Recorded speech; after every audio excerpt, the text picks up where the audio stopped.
Hey, good afternoon, everybody. Again, last time we were looking at ripping drum audio.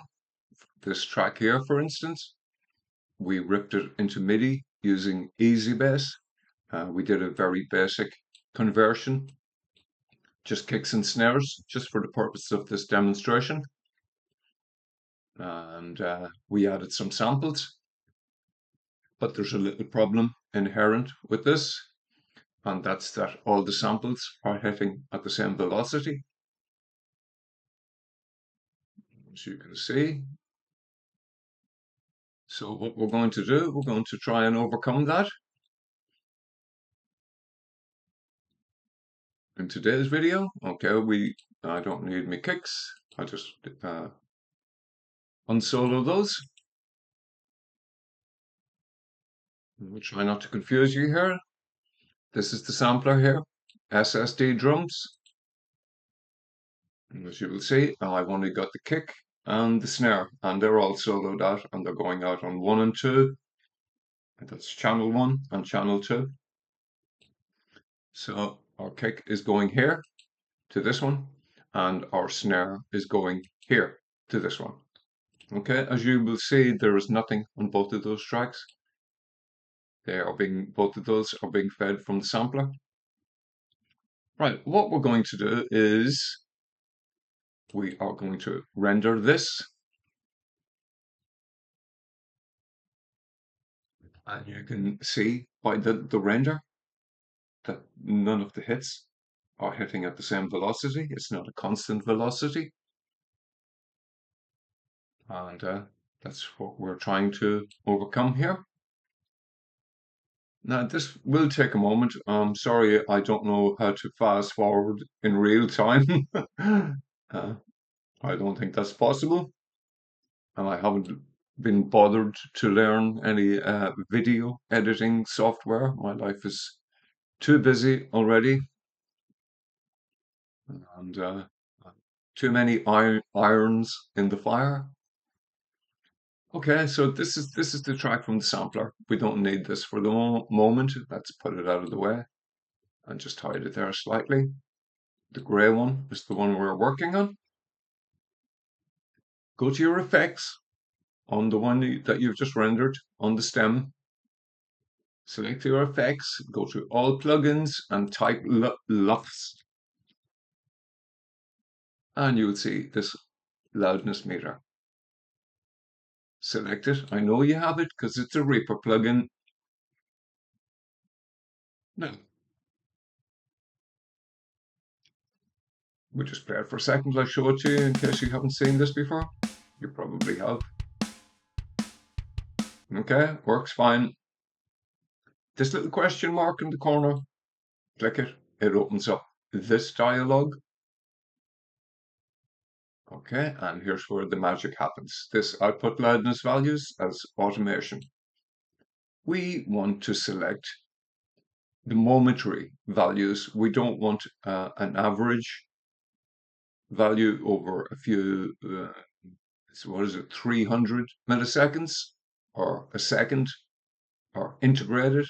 We want the momentary values. So select RMS momentary. You could use LUFS momentary as well, but we're going to use RMS momentary. Okay? You can close it down now. And we want to arm it. So, right click, and we want to write. Okay? Now, if you hit play, did you see that? Appearing magically.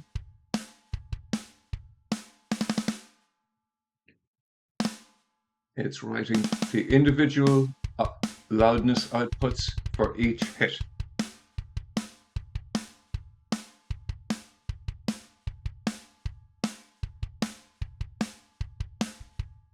Okay, I have to keep you amused for a moment or two. I don't want you falling asleep.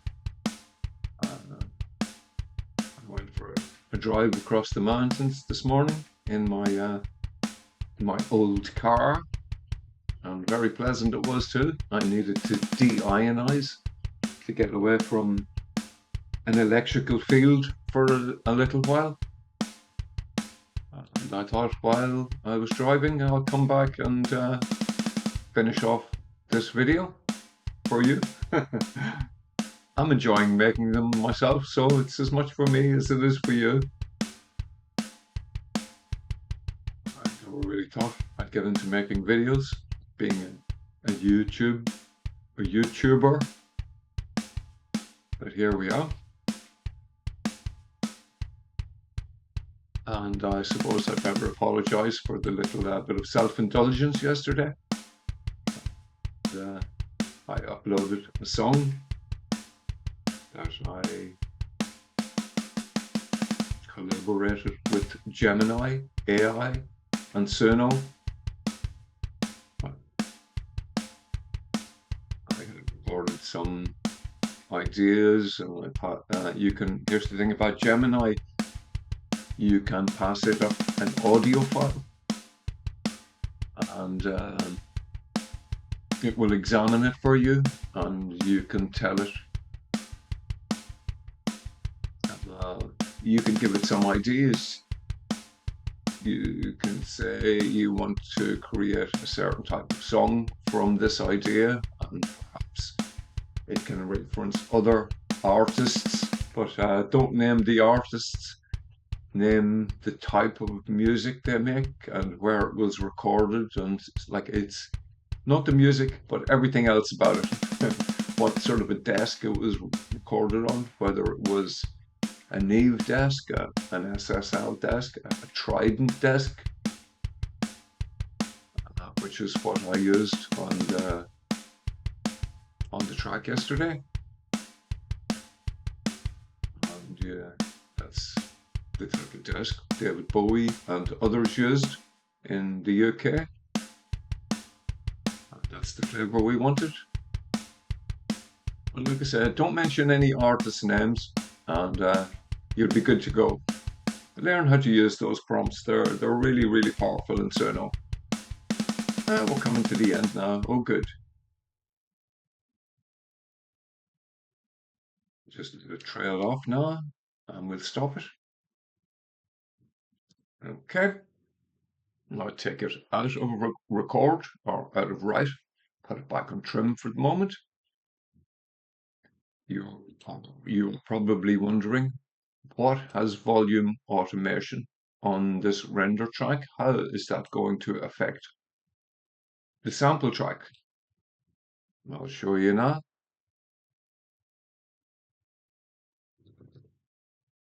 Make sure you're on your envelope track, and if you grab Alt on your keyboard, which I presume is Option on a Mac, don't do it this way. Do it from the back.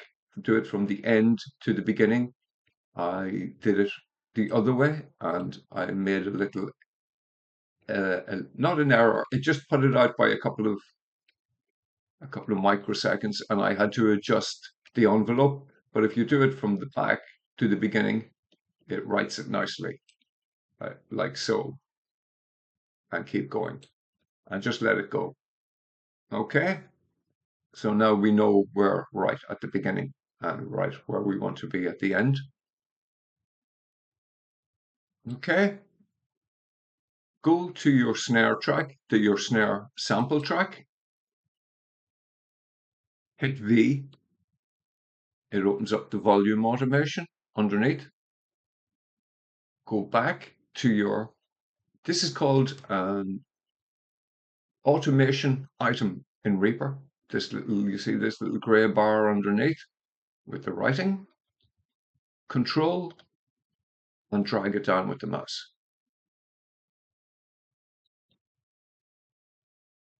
And it drags it on to the sample track. And I already have it on read.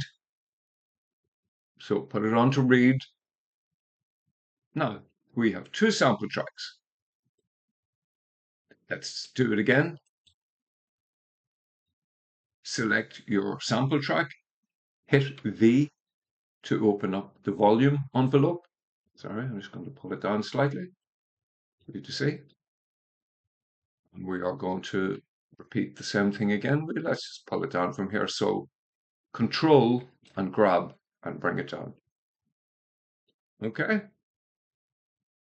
And right click here. I'll just put it back to trim for a second. This is what it looks like.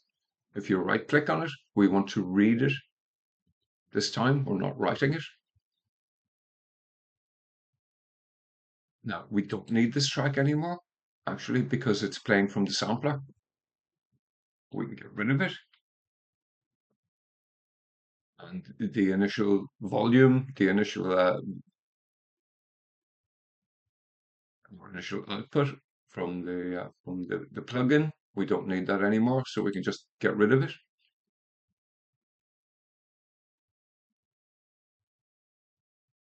Now I'll solo all the tracks from the sampler, from the SSD, which is this guy here. This is our kick. This is the empty one that just feeds directly from the sampler, and the others are samples that we have added. Let's hit play. Show you what's happening. It looks so from the mixer. Let's bring up the mixer. Control M.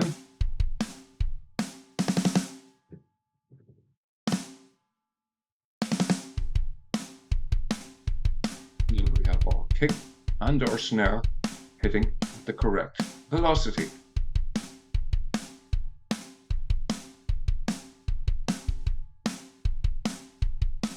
And if something's too loud, say the room is too loud, you don't like it. Actually,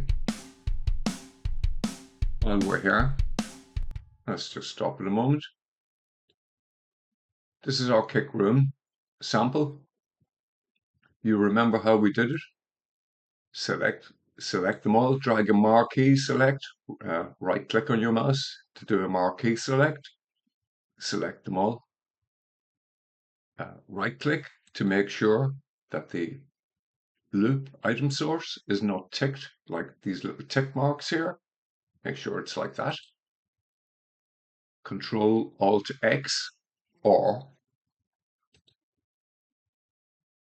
it's here also. There we go, Media Explorer, Control Alt X.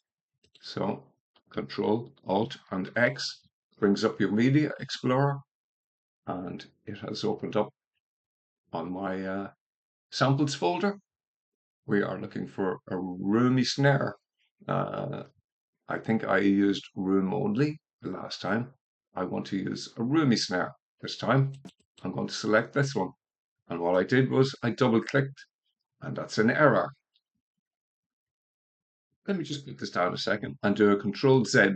What it does if you double click, it adds one here, or it adds one on your track. We don't want that, so do Control Z to undo that. We have another one here, look.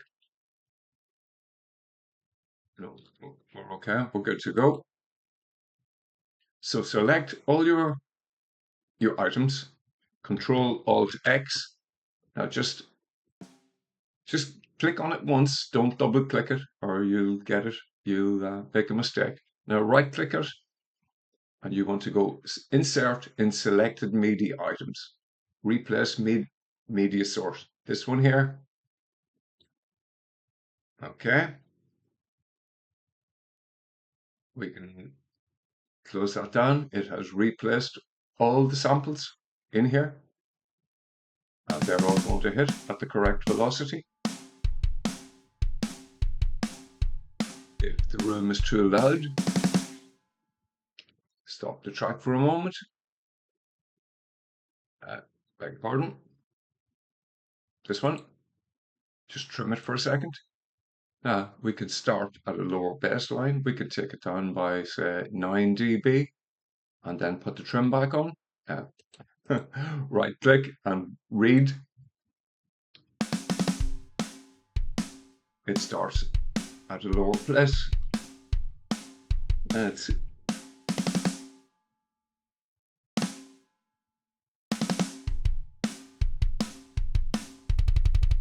not bad. And like I'm not even really listening to it. I've just got my headphones sitting on my shoulders. So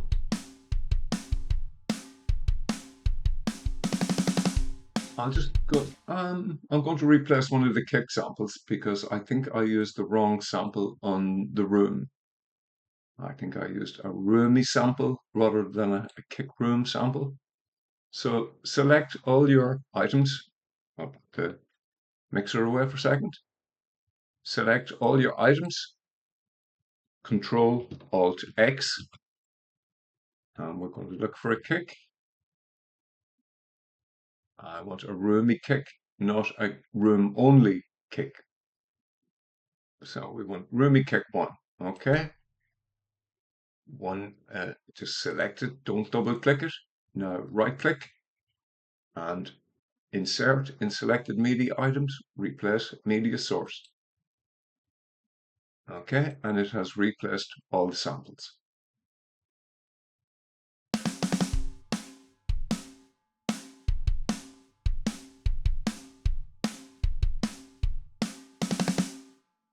That's a bit better.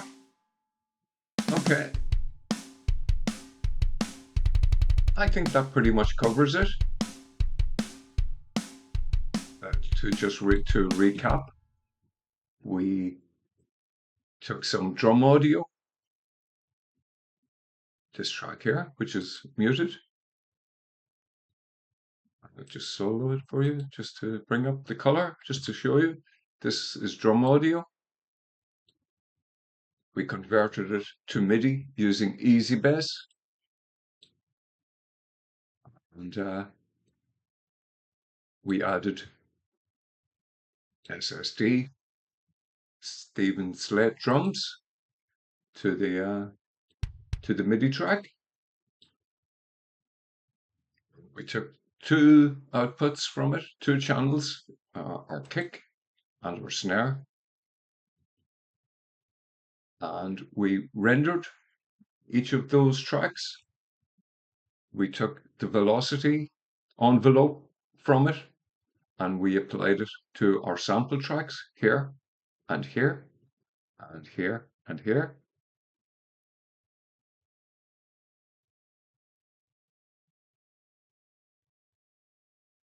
Okay, you can see that, and that's pretty much it. I hope you can use that in your productions. Perhaps I think we should really get into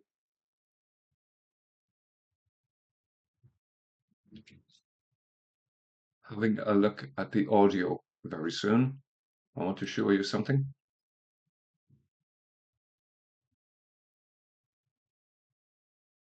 Most of these are kicks and snares. They're very easily spotted. The highest velocity ones is always going to be a snare.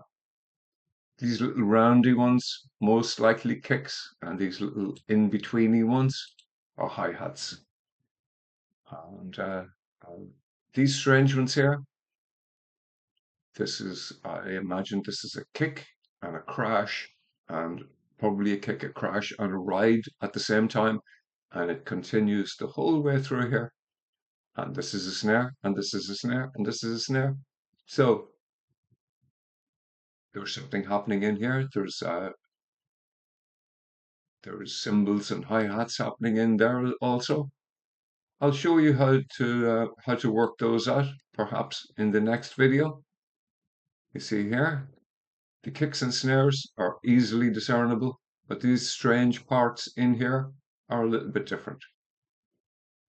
Let's see, like here, for instance, this is obviously maybe perhaps two crashes, and it travels through and dissipates until it hits maybe another one. And there's another one here, right beside it.